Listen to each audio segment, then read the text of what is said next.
Hi, my name is Chad Meadows and I am principal with CodeWrite Planners.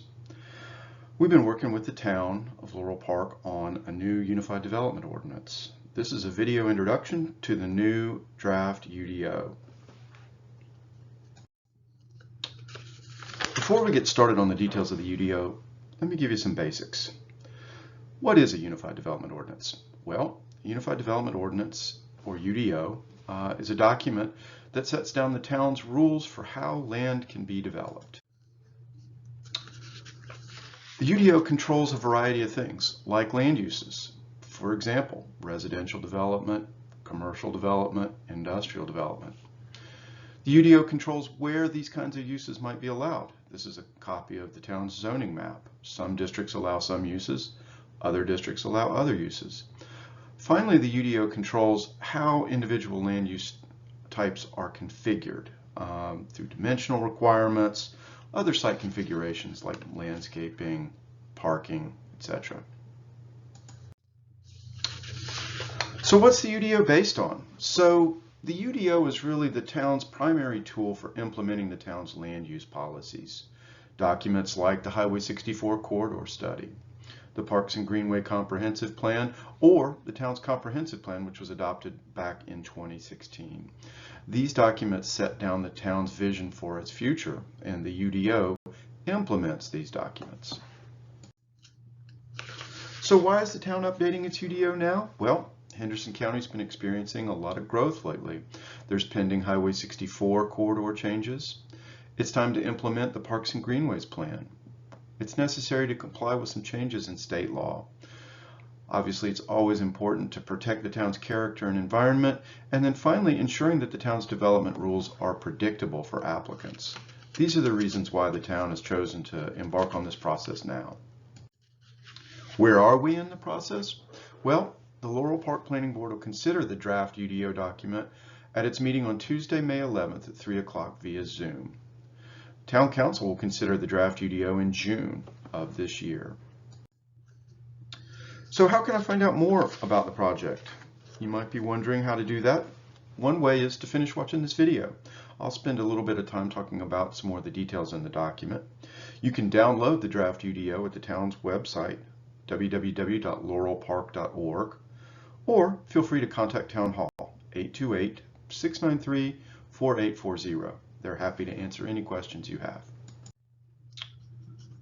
Now, let's talk a little bit more about the UDO itself.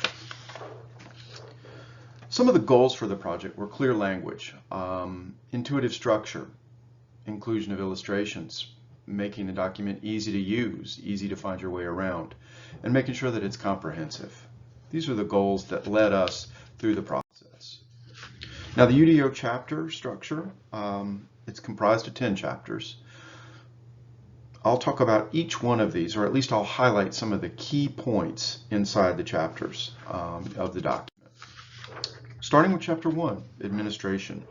So administration is an important chapter. It sets the context, it describes the purpose, it talks about the operational aspects of the document, like the review authorities, for instance, the planning board or the town council, sets down their composition, their rules of procedure, their powers and duties, etc. So the administration chapter really covers the operational pieces of the document. Now, chapter 2 sets down the zoning districts. Now, the districts chapter, it's really the heart of the ordinance. It establishes the rules for the 7 base and 2 overlay zoning districts that exist in Laurel Park. The table on the screen sets down the 7 districts I mentioned. There are a couple of residential districts. There are a few non-residential districts like O&I and industrial. There's a handful of mixed-use districts like Mountainside Mixed-Use Town Center, Planned Development. There's also some overlay districts. Those ride on top of the base districts like the Significant Building Overlay or the Watershed Protection Overlay, which is intended to protect water quality. This slide gives you an example of what the R20, the residential 20 zoning district information looks like. So it explains the district purpose, gives some examples of the kinds of development that you might see in the district sets down the differing dimensional standards: density, lot area, impervious surface cover, setbacks, height, etc. Note that there are new density requirements, new lot width standards, new standards for lot coverage. The residential districts recognize differing slopes. I'll talk more about those in a moment. And then finally, I'll note that there are some density bonuses available for new residential subdivisions that voluntarily comply with the proposed residential design guidelines. This slide shows you a handful of the dimensional and other standards applicable in the new Mountainside Mixed Use District.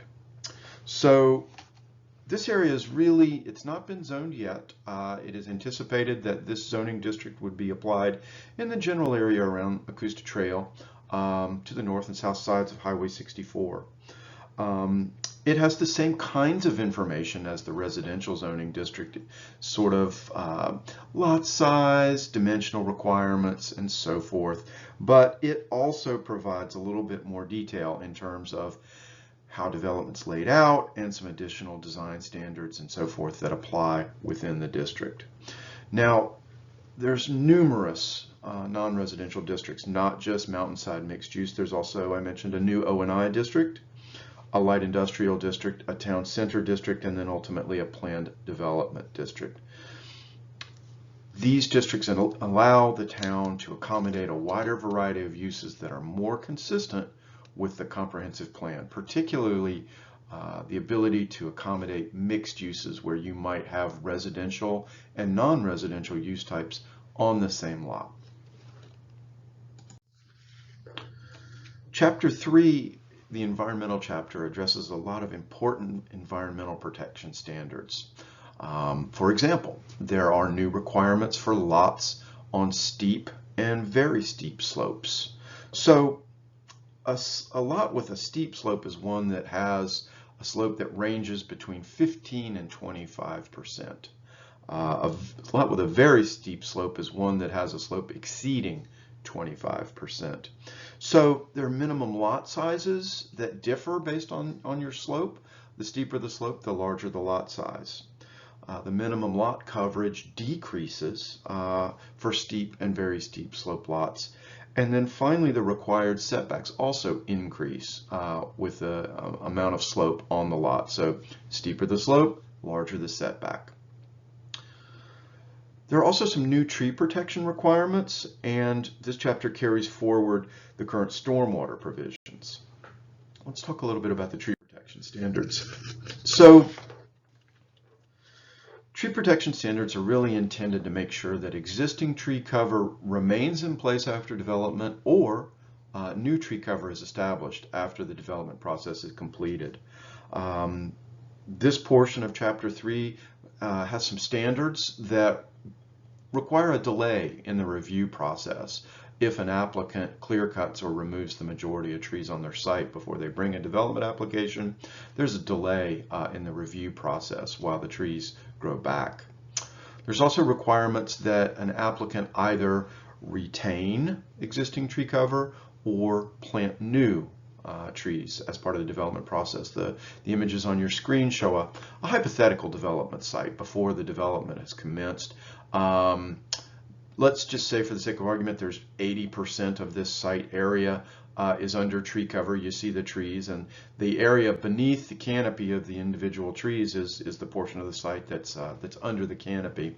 And in this particular image, this hypothetical site is 80% covered. Now, the standards require that after the development process, no matter what went on this development site, at least 25% of the existing tree cover would be retained, or an applicant may choose to remove some, most, all of the trees on the site.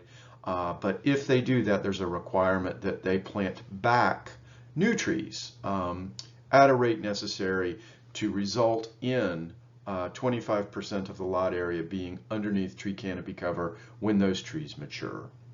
There's also some standards for tree protection fencing during the construction process to make sure that trees are safe during the construction of development.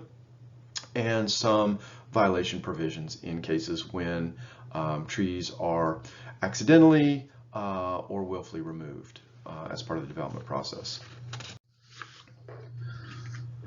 So, like the district standards in Chapter 2, the use standards in Chapter 4 are also critical to ordinance function. The use standards identify the range of uses that are allowed in any particular zoning district. So here is on the screen an example of the principal land use table in the UDO. It sets down the 11 different residential use types that are available in town and the 7 different zoning districts that are available for applicants. Finally, the last column sets down some use-specific standards. Those are special requirements that are applied to a particular use type regardless of the zoning district where it might be proposed.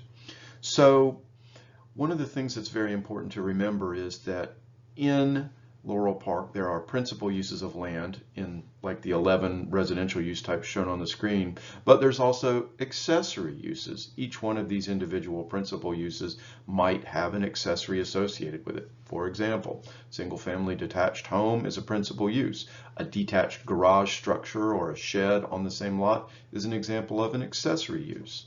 So the UDO has standards for principal uses and standards for accessory uses. There are also standards for temporary uses. Those are structures or activities that take place on a lot or site for a short period of time. And then finally, there's some information on prohibited uses, the kinds of things that would not be permitted anywhere in the town of Laurel Park, things like billboards or hazardous waste facilities, etc. Chapter 5, Nonconformities. So a nonconformity is an existing use of land or a site that doesn't comply with the UDO requirements. It was lawfully established, typically in the past, before the rules were put in place. And so upon adoption of the new UDO, it no longer complies with the requirements. Now, nonconformities, they're allowed to stay, they're allowed to continue, but the document, the town, does seek to phase out these non-conforming uses and structures over time. So there's some rules in Chapter 5 about reconstructing a non-conformity after it's been damaged. There's rules for cessation or reestablishment if the owner of a non-conformity decides to stop using the site in that manner and then seeks to reestablish that use at some point in the future. There's limitations on the amount of time that can lapse between those two actions. Finally, the town is focused on providing flexibility for redevelopment of sites and how existing sites can come into compliance with the UDO in ways that are common sense and practical. So that's the nonconformities chapter, a very important chapter. Chapter 6 sets down the procedures chapter. So the procedures chapter, it describes the process the town uses to consider development applications. On the screen you see 22 different development application types that are addressed by the UDO. So they're listed down the side of the table. The review authorities, those various agencies or groups within the town who are responsible for reviewing development applications, are listed across the top. We have the town manager, the technical review committee, planning board, etc. Inside the matrix of the table are a series of letters and numbers. Those letters identify whether or not a review authority comments on a development application, whether they provide a recommendation, whether they make a decision, and who an appeal of that decision might be filed with, whether that's the Board of Adjustment or Superior Court for Henderson County. So this summary table describes all of the different procedures that are out there in the UDO and who's responsible for making those decisions. A couple more comments about the procedures chapter.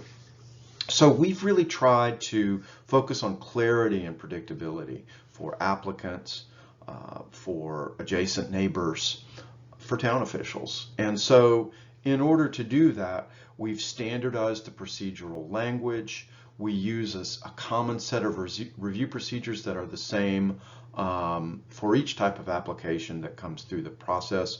There's a technical review committee that's been established to handle the more technical aspects of site plans and subdivisions, so forth. We've delegated staff to have the review authority, the decision-making authority on a variety of applications to speed the process, to make it more predictable. Each development review procedure includes a process flow chart like the one shown on the screen that allows an applicant to understand the steps in the process and how those steps relate to one another.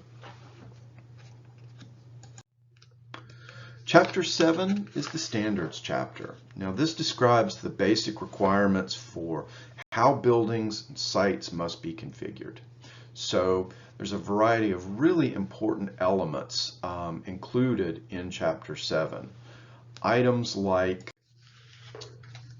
architectural design standards for mixed-use development, commercial development, multifamily development.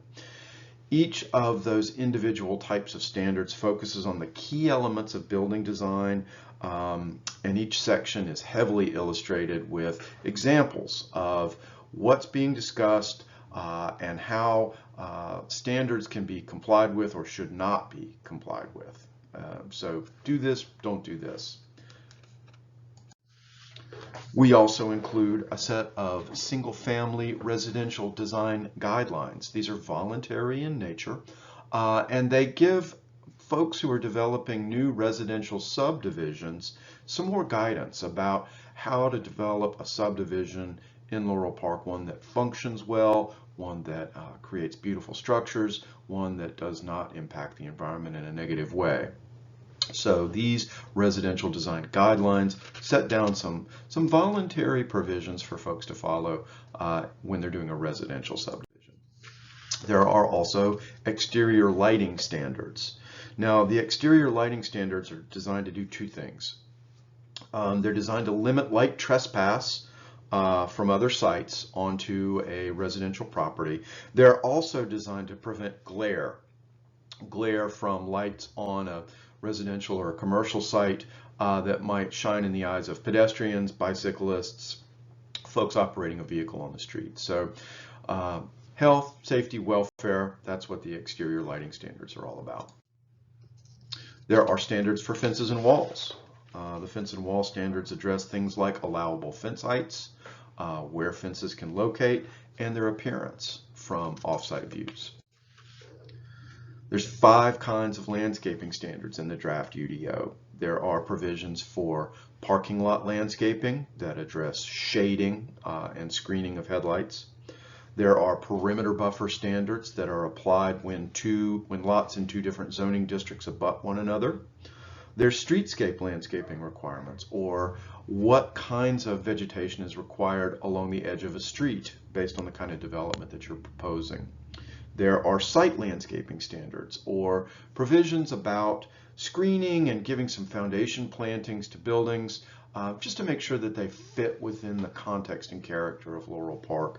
And then finally, some exhaustive screening standards for site features like refuse collection or loading or service areas, and how those kinds of devices and areas are screened, whether that's with landscaping, fencing, building walls, etc. There are some private, common, open space set-aside standards for new development. These standards require that new single-family residential subdivisions, multifamily uses, and non-residential uses set aside a portion of the site and make that available as open space, whether that's for the purposes of active recreation, passive uses like just keeping trees and the environment in place, and then in certain locations like the town center district, some urban kinds of open space features. That would be things like gathering spaces, outdoor dining, roof gardens, So there's a variety of different elements that are included within the open space set-aside standards. The kind of open space that you provide is based on the kind of development that you're proposing, and the standards require that a certain percentage of the site be set aside as open space. There's also an option for fee in lieu for some kinds of development. Signage standards. We have overhauled the signage standards for compliance with some recent changes in federal law. So the standards chapter as a whole includes a lot of new provisions. There's a real strong focus on design quality, development quality, protecting property values, and protecting community character. The subdivisions chapter, Article 8, these are the standards that deal with subdivision of land from a larger lot or tract or site into a series of smaller lots for ultimate development. So this thing covers design, lot design standards, the provisions for streets, sidewalks, utilities, infrastructure, and when owners associations need to be formed. If there are common pieces of infrastructure like private streets or open space set-asides or shared stormwater facilities, in those instances, homeowners associations need to be assembled, and there are provisions about how that can take place. So the UDO is a legal document, and failing to follow the UDO is a violation of the law. And as a result, we have included Chapter 9, the violations chapter. This basically identifies the violations that exist and sets down the enforcement procedure the town will use to attempt to correct those violations. Now, the town's goal is always compliance. It's not penalty. There is always a strong desire to reach compliance rather than penalize. There are a set of remedies, including civil penalties or fines, but those are used as a last resort when we're unable to reach agreement on how to comply with the standards. Finally, Chapter 10, the word usage chapter. This includes very, very important information about rules of language construction, rules of measurement for items like how we'll determine dimensional requirements, computations like how we round numbers, how we determine setbacks or height measurements, how we determine slope, the size of signs or landscaping, etc. And then finally, definitions. Chapter 10 has about 55 pages of defined terms that are used in the UDO. So this is a quick overview of the document. Town officials are going to be considering the document in the coming weeks, and now's a perfect time to get involved. If you're interested, please download the document, www.laurelpark.org, contact the town hall, consider joining the planning board meeting on Tuesday, and be on the lookout for the public notice about town council's consideration. I thank you for your attention. I hope you'll avail yourself of the available information, and I look forward to seeing you at the public hearings to come.